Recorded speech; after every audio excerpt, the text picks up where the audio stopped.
βρίσκομαι σήμερα εδώ, όχι μόνο ως βουλευτής του νομού, αλλά κυρίως μετά από εντολή του Πρωθυπουργού του Αντώνη Σαμαρά και συνένωση του Υπουργού του Μιχάλη Χρυσοχοΐδη. Η πολιτεία έκανε το αυτονόητο.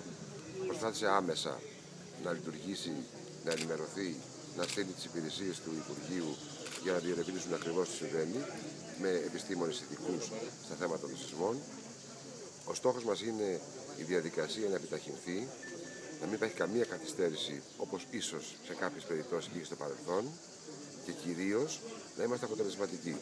Υπάρχουν ιστορικά μνημεία τα οποία είναι σημαντικά για τη χώρα μας, για την περιφέρεια της Μακεδονίας, για τον νομό Κοζάνης, για την Νεανή, τα οποία έχουν πάθει ζημιές και πρέπει να διορθούν γρήγορα και επειγόντως.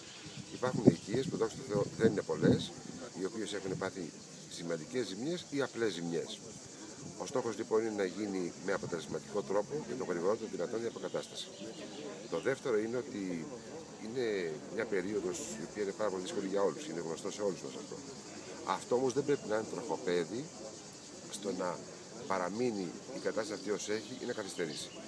Πιστεύω λοιπόν ότι θα μας δοθεί η δυνατότητα, ολοκληρώνοντας την καταγραφή των ζημιών από το ΤΑΣ και από τις υπηρεσίες του Υπουργείου, να έχουμε το συντομότερο δυνατόν μια εικόνα και τους τρόπους στους οποίους θα τη διαχειριστούμε.